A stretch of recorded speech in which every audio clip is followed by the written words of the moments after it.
Here from Evo. So what I have here today is the 330e. So this is the poster boy now that everyone is talking about, the plug-in hybrid BMW 3 Series, right? So let you have a look. Now if you look at the front headlights, these are the updated, the facelift ones, right? The old ones are, you know, the rounded ones, we call them the angel eyes, right? But they give it a modern update. Some people like it, some people don't, but no doubt it looks more modern. And there are a lot of detailings inside the headlight. All the minor little design details, you know, all the words there, BMW LED and all that, right? It is still a very good looking car. It's 4 years old now, launched in 2012, codename F30. This replaces the previous E90. Alright, so what's the big deal? This one. So it is a car that you can charge. Alright, I like the fact that BMW places the charging port here, because this to me is more logical, because most charger stations, they have the charging port here, you know, mounted on the wall, and then you can charge it here. Okay, so these are the charger cables that comes with the car. This is the Charge EV card. All right, I'm parked at a charging bay. Okay, and this is the charger. So what do you do when you have all this? Now, first of all, pop this open.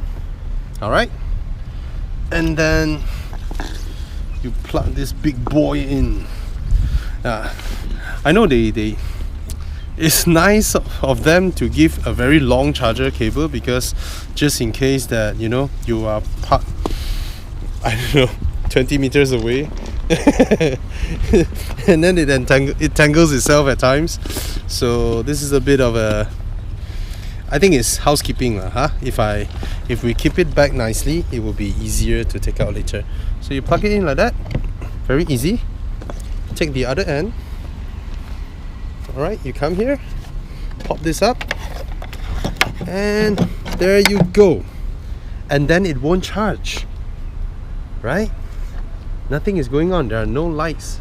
You have to make sure there's lights to make sure it's working. Alright, so how do I do this? You have your Charge EV card, you tap here, and then you see the lights go up, and then it will lock that thing until you tap again, it will unlock. And then now it's blue color. Can you see the pulsating blue? So it's charging. So what I'm effectively doing here is not relying on Saudi Arabia. Yeah, alright, that's how it does. So when you come back from your car later, of course, now will someone be able to steal your cable? No. Why? Because if I close the boot and if I lock the car, you won't be able to plug it off, right? It's locked.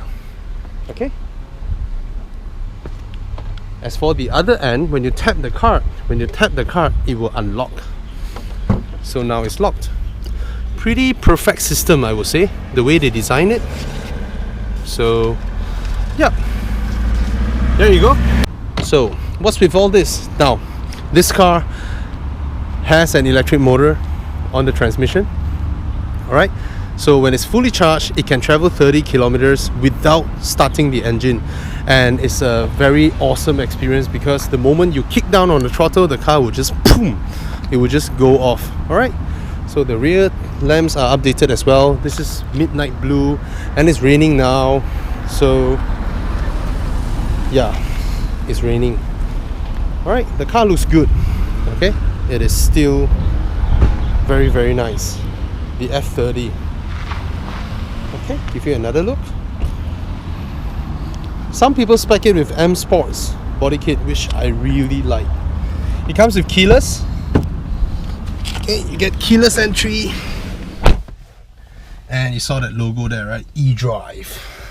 And then you press this, and then you're not sure whether it started, because it's silent every time you started it.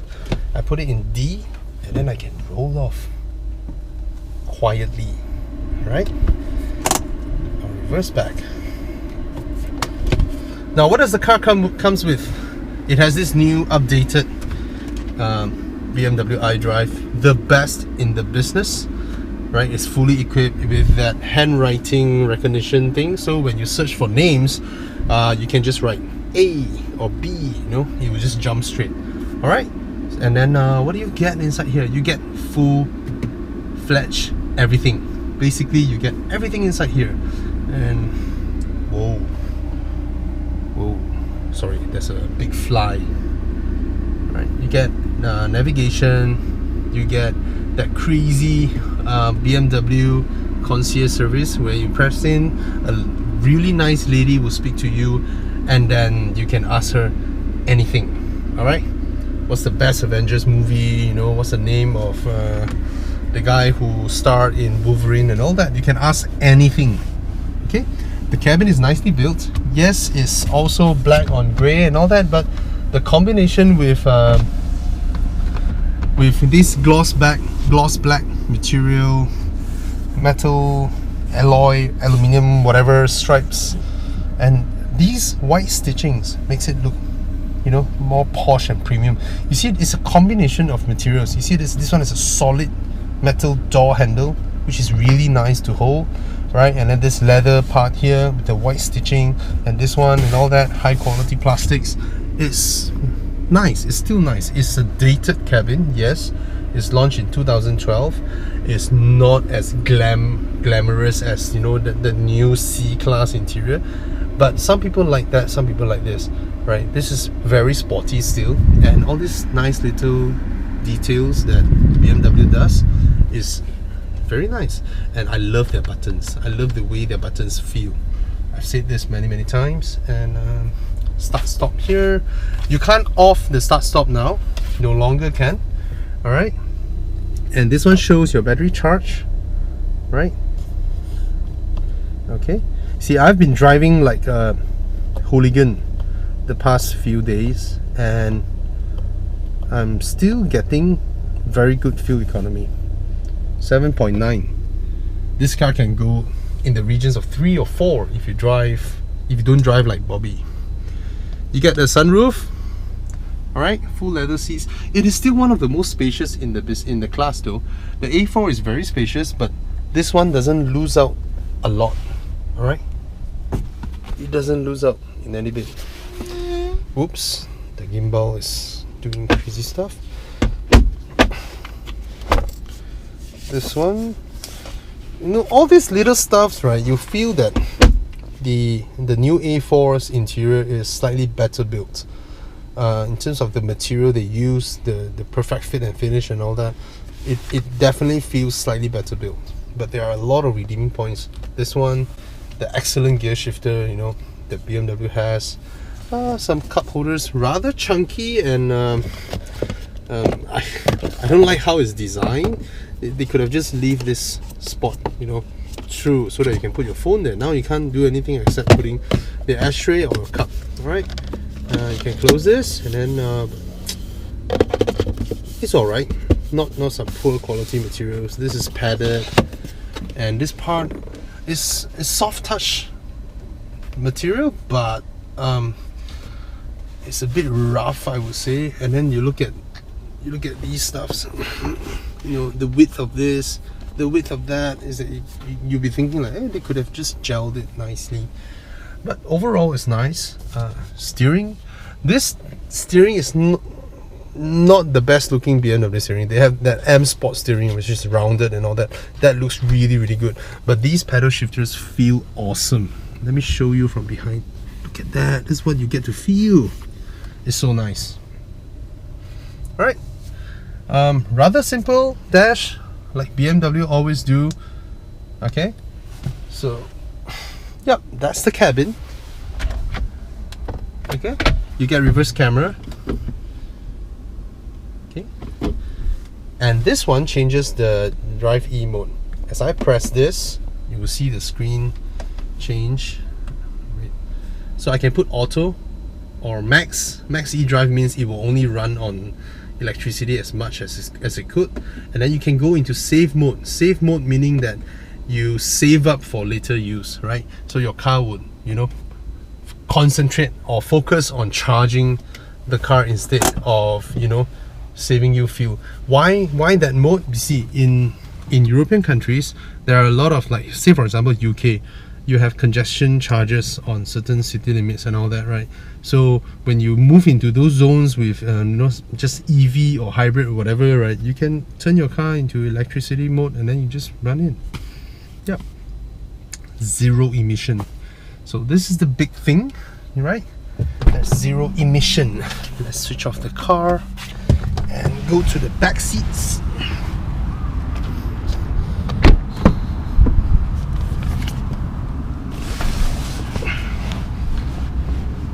Alright, I am again 5'11", decent knee room, actually more than decent, right? It's proper, okay? And then some headroom still, right? So this is my driving position when I'm actually, I have two driving positions, you know. Sometimes I want to sit lower and lie down a bit more. Sometimes when I want to be more aggressive in driving, I mean more enjoyable in driving, I'll sit higher actually. A lot of professional people or drivers and all that, they like to sit low, but I like to sit high up because I have much better visibility when I sit high up. Alright, so nice door handles here. These boys are nice to the touch, but they're not the most absolute Teutonic solid. They are okay, but yeah, definitely not as good as the new, you know, 5 Series or 7 Series. Alright, the rear door cards, even though it's padded inside and all that, right, but the base of it is not padded. So if you put the keys and all that, you still get all that thing. Alright, not full length door bins, and it's not really attractive the way that it's molded, but it's helped with this and that. Again, these guys save the day. If not, just this part will be damn dull. Alright, this is not very premium the way it looks, but overall okay. Just the nets are the back here, and then this one looks a bit simple, you know. Alright, and this one, this is how you operate. I don't know, they could have just leave it with 2 lubang, right? But this one looks more, there's some mechanical stuff going on. Alright, so you have Isofix, you get, is that split folding seats? Let me check and see. How do I go about that? No, it's not. Let me double check this. Yep, I think this one doesn't come. It's an option in overseas countries to fold down the rear seats. I think they did not spec it in the 330e. Alright, this is, now that's the charger cable, right? You plug it into that port and then you plug it into the wall socket, and then you lock your car. People won't be able to steal the cable off. Right, this is the charging cable. You get a nice useful net here. The boot space, I think it is only slightly smaller than the A4. Because of the floorboard is slightly higher because there are batteries down there, but it's only ever so slightly smaller than the A4. I think this still matches the C class, or maybe slightly larger, but the opening is definitely larger than the C class. Alright, I like this boot a lot because you see, it's not a powered boot, it's a swan neck mechanism, but as I press this, boom, as if it's a power boot. And then best of all, you don't need to wait for it to close. See? That's why more and more car makers are using swan mechanism. Look at this.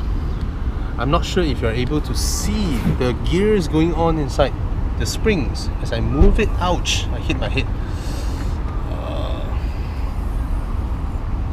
see it moving, right? So that actually counterbalances the weight of this, and then so you can close with ease. Okay, this part, I'm not sure if you can see it.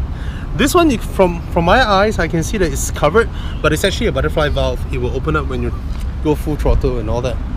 Okay, so that's a nice e-drive badge. They used to call it the active hybrid, now it's called e-drive.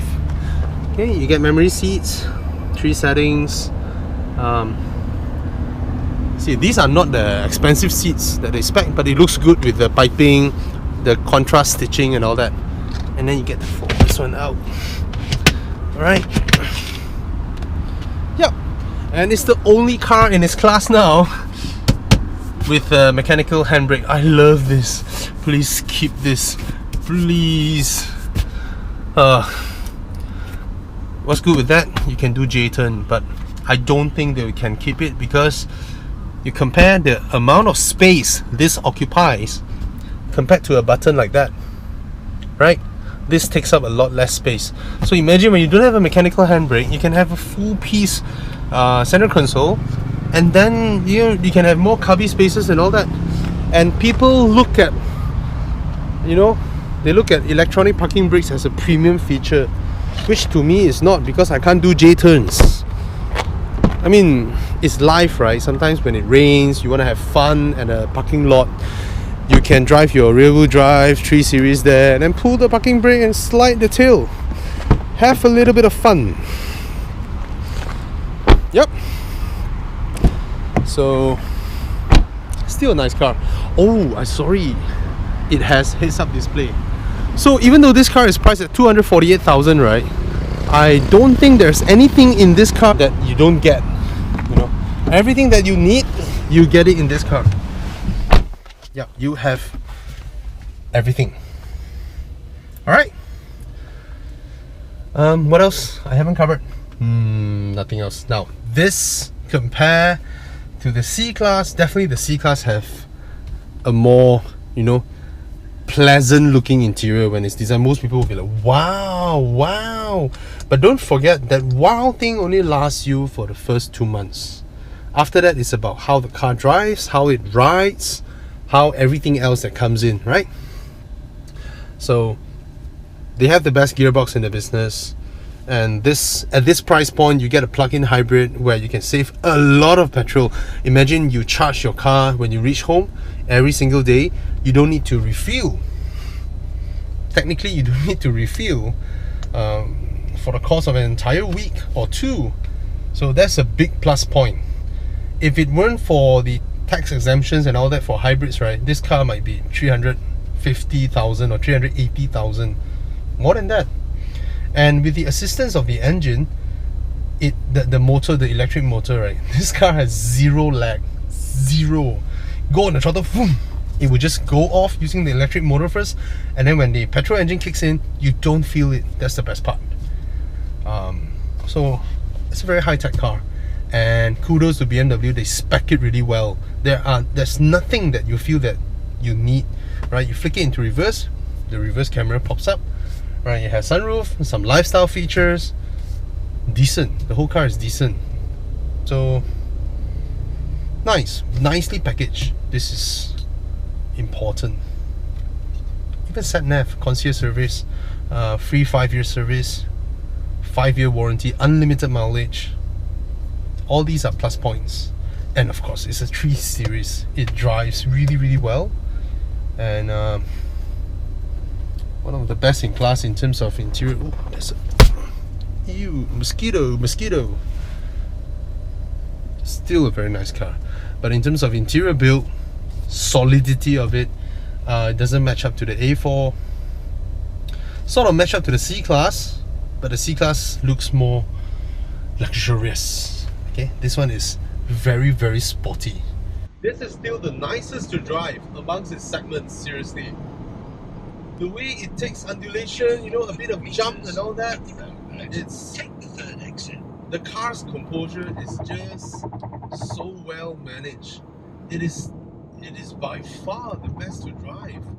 Even if Oh my god, it's so nice. When you go fast, you know, sudden turns and all that. At the roundabout, take the third exit. James May is making noise. Yeah. And yeah, this is still the best to drive. Still is after so long. Oh, the electric torque just, oh, so nice. So nice. See, the torque from the electric motors eliminates the turbo lag. Alright, immediately. So I can pull out of junctions and all that immediately, which the regular 3 Series won't be able to, because they will have that little bit of lag there before the turbo spools in. But this one just push you up. I've been having a sort of a depleted battery for the whole day because I've been like driving fast, right? But I find it interesting. It actively charges and use it. You know, if it can switch off the engine, it will switch off the engine, and it's seamless. I appreciate the fact that it's seamless. You know, the A4 that I just tested, right, has a fuel saving feature as well that will disengage the transmission and re-engage. You know, when I'm off the throttle or on the throttle. On theory, it is a very good fuel saving method.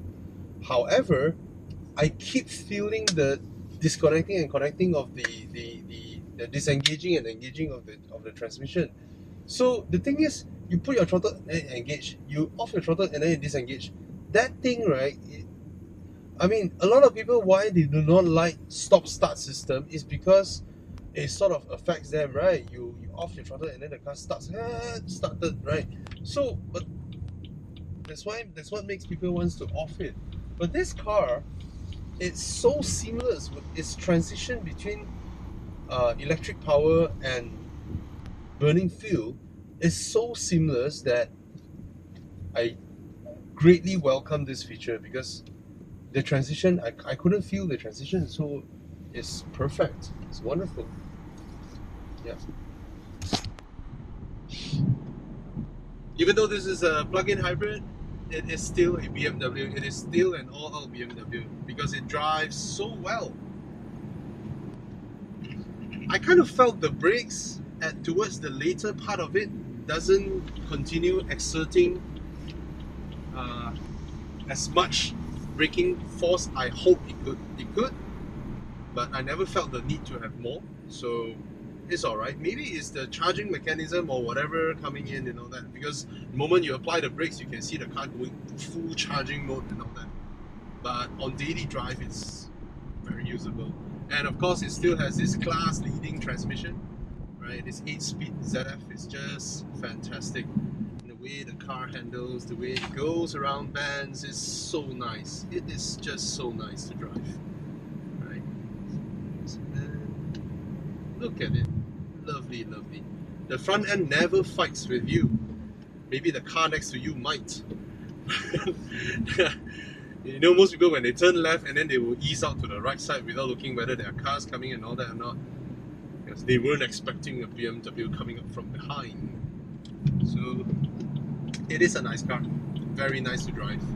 Still best in the business. I've never driven the Jaguar XE. I've heard a lot of raving reviews about it. I'm sure all Jaguars drive well.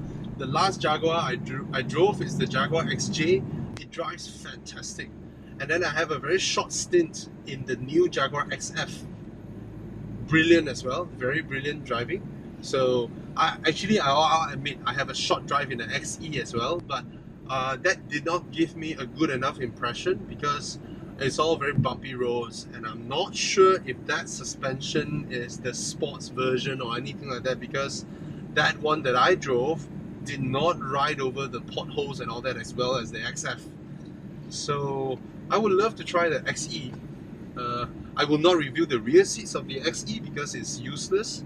I've tried it, it's very disappointing. But there are cars with tight rear seats all this while, right? We never complain during the old Toyota Altezza or the A4, B4, B5, B6, B7. All of them have poor rear leg room. It's just that maybe I love the Jaguar brand, and I hope that when they launch a car to challenge the 3 Series, they should have benchmarked their car against the 3 Series.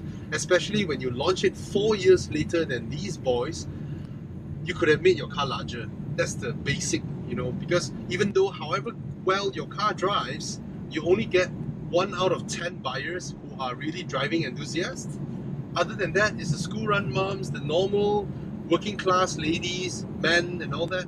They need interior room, which this car offers aplenty. So you see, this car drives well, it looks great, right? And put aside the fact that in Malaysia you get 5-year warranty, 5-year unlimited mileage warranty with free service and all that, and then you get the concierge service and all that, it is still a car with a large boot, larger than the C-Class, and a spacious interior, where the rear seats only slightly trails that of the Audi A4. But overall, the car feels really good. Like I said just now, the C-Class is a pair of Timberlands. This one is a pair of Adidas NMD. It's very sporty, it's modern, and it's still modern even though it's 2012. I'm not saying the C-Class is not modern, but there is a luxurious aspect of it, it's more towards the luxury side of things. This one is a very sporty car, and this segment, if I don't remember wrongly, is called Premium Sports Sedan, and this guy is still the benchmark. Yes, if we were to quantify everything, if we were to calculate everything we put it down on paper, use numbers and figures to communicate, to judge, this car cannot even beat the A4 in every aspect, because the A4 has more numbers. It's larger, longer, wider, it's more spacious, it has higher quality interior, it has very quiet ride, right? And the rear seats are larger, the boot is larger, everything is larger. That's the A4 for you, right? But don't forget one thing, the Passat B8 on paper is also larger than all of them, A4, C-Class and the 3 Series by every measure. Doesn't mean everybody will flock to the Passat, right? So every car has its, redeeming features and all that, but this car does what this segment, the buyers of this segment wants, and it's performance. And don't forget one thing, BMW, they started that efficient dynamics thing many years ago, and they were the first one to introduce all these features. They implement start-stop in almost all of their cars, right? 8-speed ZF in all of their cars. And then they have the alternators that detach from the engine and all that doesn't leach onto engine power to give you fuel efficiency. They have brakes that charge energy back into the batteries and all that. BMW was the first. Everyone talked about it, but BMW implemented it into every car that they did. And then with the previous, they call these cars as the active hybrid, right? The 3-liter 3 Series with hybrid, which is powerhouse and all that. Now it's called eDrive, their i-performance range.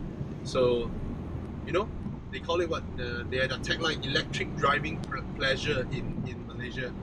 At first, I thought it's a marketing gimmick, but when I drove this car, right, the fact that you can really drive this car for a few days without the need to refuel is quite amazing. It's memang electric driving pleasure. And why is this Passat having such a nice paint job? Or it's just dirty? I thought it's a matte silver paint. It's just a dust up silver paint job. Yeah. So, yeah, there you go. And I don't think there's anything else in this car that you need so far. Yeah.